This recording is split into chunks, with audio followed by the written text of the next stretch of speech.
और ये तो कांग्रेस का गढ़ हुआ करती थी, किंतु लगातार 4 चुनाव से यहाँ भारतीय जनता पार्टी का कमल खिला है। तो ये लड़ाई लड़ी मैंने, विधानसभा में भी लड़ी, सड़क पे भी लड़ी। तो ये चुनाव में मुश्किल मान के चल रहा हूँ, इसलिए चुनाव मेरे लिए आसान रहेगा। और सत्यनारायण पटेल को कांग्रेस ने वापस से मौका दिया है, क्योंकि कांग्रेस को ऐसा लगता है कि सत्यनारायण पटेल यहाँ से आपको डिफीट दे सकते हैं। टिकट चाहना कोई ख़राब काम नहीं है, हर कार्यकर्ता चाहता है, उसकी राजनीतिक इच्छा होती है। नहीं, देखिए ऐसा है कि भारतीय जनता पार्टी का कोई भी उम्मीदवार यहाँ से चुनाव जीत सकता था। कांग्रेस के बारे में आम जनता, आम कार्यकर्ता सब जानते हैं कि कांग्रेस की सोच क्या है।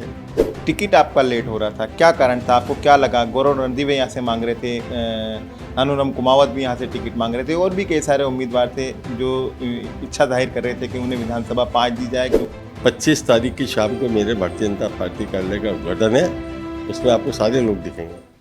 इंदौर की विधानसभा 5 से अजय रहे महेंद्र हाटिया जी एक बार फिर टिकट पाने में सफल हुए, क्योंकि उनका टिकट काफ़ी लेट आया, इसलिए मैं कह रहा हूँ कि सफल हुए। क्यों बहुत सारे उम्मीदवार विधानसभा 5 से भाजपा का टिकट चाहते थे, लेकिन संगठन ने फिर से महेंद्र हाटिया जी पर भरोसा किया है और उन्हें मौका दिया है। महेंद्र हाटिया जी, स्वागत है आपका। एक वरिष्ठ नेता हैं आप और कई सारे पदों पर भी रहे हैं, यहाँ तक कि मंत्री भी रहे हैं।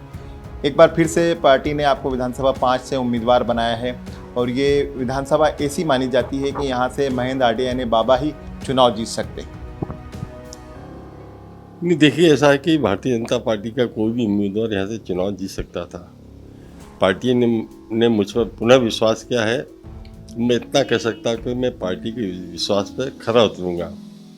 मुझे जनता के साथ साथ मेरे कार्यकर्ताओं का भी असीम प्यार और आशीर्वाद मिलता है, इसलिए भारतीय जनता पार्टी को यहाँ से जीतने में कोई कठिनाई नहीं होगी। आप ही एक ऐसे नेता रहे हैं जो जनता की आवाज़ सड़क पर आकर उठाते रहे हैं, चाहे वो आप, जबकि आपकी सत्ता रही है। हम चाहे तुलसी नगर की बात करें, आपके विधानसभा क्षेत्र की जितनी भी अवैध कॉलोनियों के जो मसले आए हैं, वो जो सीधे जनता से जुड़े हुए मसले थे, उनको आपने सीधे सरकार तक पहुंचाया, और सरकार ने उन मुद्दों पर गौर किया और लोगों तक आपके कहने पर लाभ भी पहुंचाया।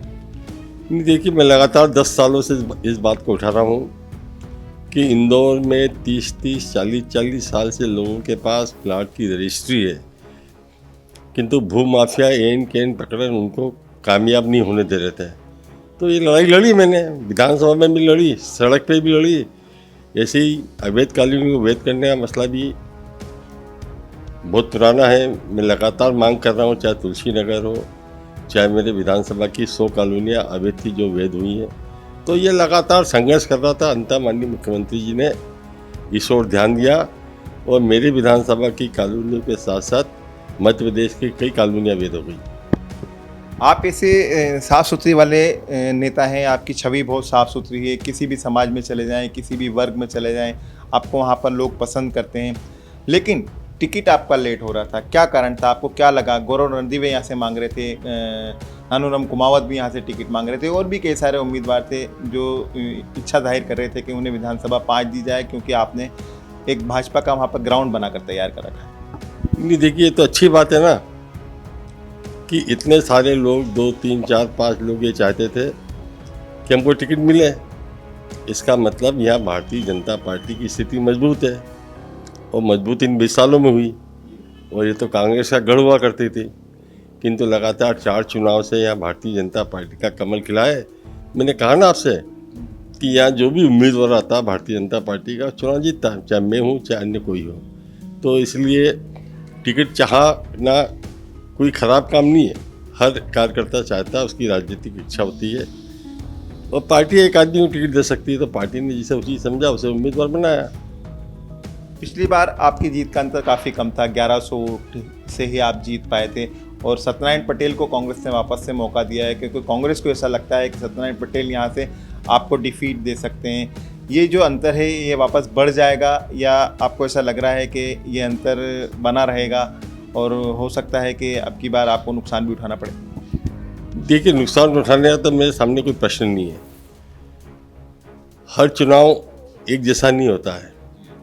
कई चुनाव आसान होते हैं किंतु वो मुश्किल हो जाते हैं, कई चुनाव मुश्किल होते हैं वो आसान हो जाते हैं। तो ये चुनाव में मुश्किल मान के चल रहा हूँ, इसलिए चुनाव मेरे लिए आसान रहेगा। सत्यनारायण पटेल को आप कितना गंभीर उम्मीदवार मानते हैं, क्योंकि वहाँ पर भी कांग्रेस में भी जुतम पेजार चल रही थी। स्वप्निल कोठारी एक तरफ थे, तो सत्यनारायण पटेल थे। सत्यनारायण पटेल का दावा है कि वो 5 साल लगातार सक्रिय रहे, जबकि वो हार चुके थे।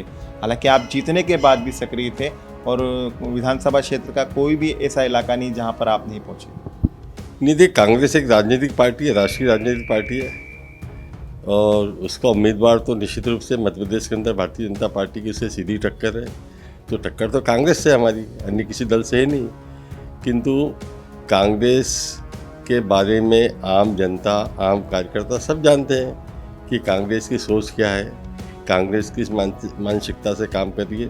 तो इसमें बहुत ज़्यादा कोई मुझे लगता नहीं है कि कांग्रेस पार्टी को यहाँ की जनता जो 4,13,000 मतदाता उसमें उनको सपोर्ट करेंगे, वो भारतीय जनता पार्टी के साथ ही रहना पसंद करेंगे।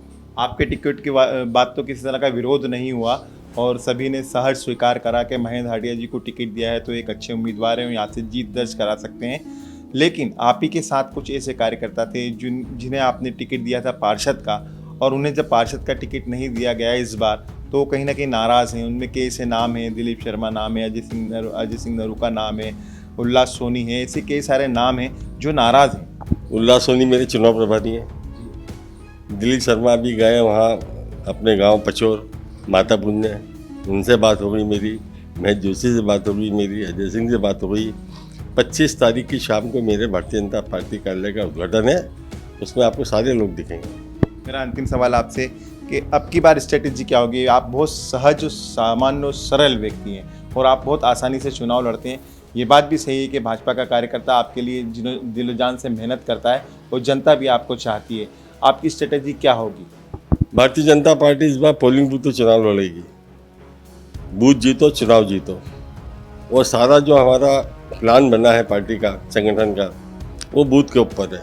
हर बूथ पे काम हो रहा है, और बूथ मैनेजमेंट, बूथ के प्रभारी, बूथ की टीम, बूथ के पन्ना के प्रमुख, पन्ना समिति, ये सारों का सम्मेलन हम बहुत शीघ्र करने जा रहे हैं। और हमारे कार्यकर्ता बूथ पर लगेंगे, क्योंकि सरकार की योजनाओं का लाभ, लाडली बहना, लाडली लक्ष्मी, आयुष्मान कार्ड, कोरोना के अंदर गरीब लोगों को भोजन निःशुल्क देना, उनको राशन देना, ये काम तो कार्यकर्ताओं के माध्यम से हुआ ना पोलिंग बूथ के।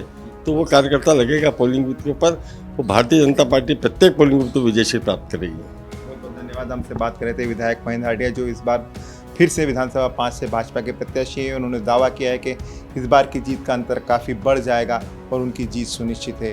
कैमरा पर्सन विशाल के साथ अरशद खान, मृदुभाषी, इंदौर।